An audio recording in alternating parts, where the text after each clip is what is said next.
कभी कभी ऐसा होता है ना कि रिश्ते में सब कुछ बहुत प्यारा, बहुत अच्छा चल रहा होता है और फिर अचानक पता नहीं कहां से एक अजीब सी चुप्पी या चिड़चिड़ाहट आ जाती है। देखिए, रिश्तों में ये जो मूड के उतार चढ़ाव हैं, ये बहुत ही आम बात है। पर हाँ, ये हमें उलझन में जरूर डाल देते हैं। तो चलिए, आज इसी इमोशनल रोलर कोस्टर को समझने की कोशिश करते हैं। यही वो सवाल है जो अक्सर दिल में चुभता है ना? कि कोई इंसान जो अभी कुछ देर पहले इतना प्यार जता रहा था, अचानक से इतना दूर और चुप कैसे हो जाता है। ये जो इमोशनल दूरी है, ये किसी भी रिश्ते में एक पहेली की तरह लगती है। हमें चिंता होती है, परेशानी होती है और सबसे बड़ी बात, हमें समझ ही नहीं आता कि अब करें तो क्या करें। देखिए, एक तरफ तो वो प्यार और गर्मजोशी भरे पल हैं जिन्हें हम सब चाहते हैं, और दूसरी तरफ है वो अचानक आई हुई दूरी, वो खामोशी जो महसूस होती है। ये बिल्कुल वैसा ही है जैसे कोई खूबसूरत गाना चल रहा हो और अचानक बंद हो जाए। यही बदलाव हमारे रिश्ते की उस लय को बिगाड़ देता है जिसकी हम सबको तलाश होती है। तो सवाल ये है कि इन इमोशनल बदलावों के पीछे आखिर होता क्या है।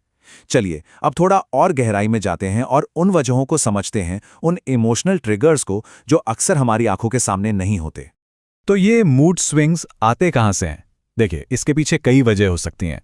हो सकता है रोजमर्रा की जिंदगी का स्ट्रेस हो जो हमारे रिश्ते पर भी असर डाल रहा है, या फिर शायद अतीत की कोई बात, कोई अनसुलझी भावना जो आज भी हमारे बर्ताव को कंट्रोल कर रही है। और कई बार तो ऐसा होता है कि हमारी उम्मीदें पूरी नहीं होती, या हम एक दूसरे से खुलकर बात ही नहीं कर पाते, और बस यही चीजें फिर निराशा और इमोशनल उथल-पुथल की वजह बन जाती हैं। और पता है मुश्किल कहाँ होती है? जब हम बिना सोचे समझे इन मूड स्विंग्स पर रिएक्ट कर देते हैं। गुस्से में कुछ कह देना या फिर एकदम चुप हो जाना, इससे हम अनजाने में रिश्ते को और भी ज्यादा नुकसान पहुंचा देते हैं। इससे हमारे पार्टनर को और भी अकेला और कंफ्यूज्ड महसूस हो सकता है। ये एक शांत झील में पत्थर फेंकने जैसा है जो हर तरफ लहरें पैदा कर देता है। तो फिर इस इमोशनल तूफान से हम निपटे कैसे? इसका जवाब हमें एक बहुत ही पुराने ज्ञान के खजाने में मिल सकता है। जी हां, श्रीमद् भगवद गीता। इसमें वो ज्ञान छिपा है जो आज के दौर के रिश्तों की उथल-पुथल को संभालने में हमारी मदद कर सकता है। यह हमें सिखाती है कि कैसे एक स्थिर मन बनाया जाए जो हर हालात में शांत रह सके। गीता में एक शब्द आता है, स्थित प्रज्ञा। इसका मतलब है एक ऐसा इंसान जिसका मन स्थिर है। ये वो अवस्था है जहां इंसान भावनाओं के उतार चढ़ाव से परेशान नहीं होता, बल्कि सेल्फ कंट्रोल और जागरूकता के साथ हर सिचुएशन को हैंडल करता है, खासकर तब जब रिश्तों में तनाव हो। इस श्लोक में एक बहुत ही गहरी बात है। जब हम अपनी इच्छाओं से बहुत ज्यादा जुड़ जाते हैं, जैसे कि ये उम्मीद करना कि मेरे पार्टनर को तो हमेशा खुशी रहना चाहिए, तो जब ये उम्मीद पूरी नहीं होती तो हमें गुस्सा आता है, मन अशांत हो जाता है। अगर हम डिटैचमेंट यानी अनासक्ति की प्रैक्टिस करें तो हम इन इमोशनल झूलों को काफी कम कर सकते हैं। और ये श्लोक हमें आगे का रास्ता दिखाता है। ये सिखाता है कि जब हम अपनी इच्छाओं और अपने ईगो को यानी अहंकार को छोड़ देते हैं तो हमें सच्ची शांति मिलती है। और यही इमोशनल बैलेंस रिश्तों में हार्मनी यानी सामंजस्य लाने की चाबी है। ठीक है, तो ये तो हुई ज्ञान की बात, लेकिन इसे अपनी जिंदगी में, अपने रिश्ते में लागू कैसे करें? चलिए अब उन प्रैक्टिकल तरीकों को जानते हैं जो हमें अंदर से शांत रहने में मदद करेंगे। तो इन 3 तरीकों को जरा ध्यान से समझते हैं। ये बहुत पावरफुल है। सबसे पहला है पवित्र ठहराव। मतलब जब भी कोई इमोशनल मोमेंट आए ना, तो एकदम से रिएक्ट करने की जगह बस एक पल के लिए रुक जाइए, एक गहरी सांस लीजिए और खुद से पूछिए, अभी मुझे कैसा महसूस हो रहा है। दूसरा है ईमानदार सेतु। अपनी बात को इल्जाम की तरह नहीं कहना है, जैसे तुम तो हमेशा ही ऐसा करते हो।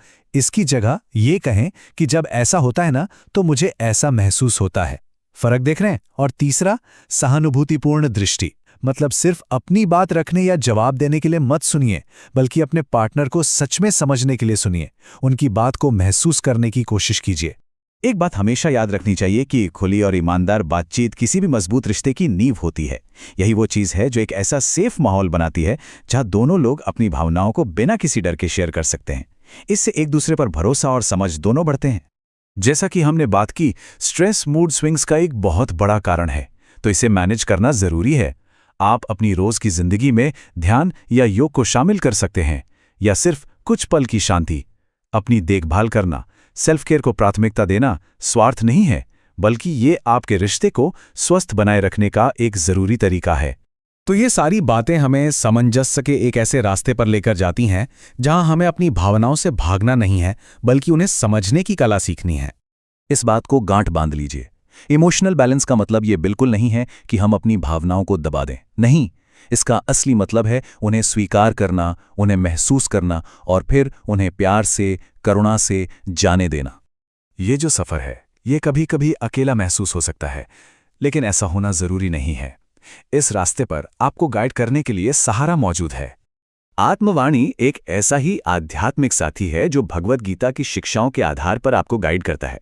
इसका जो आत्मसंवाद फीचर है, वो आपको पर्सनली आपकी भावनाओं को मैनेज करने और धैर्य बनाने में मदद कर सकता है।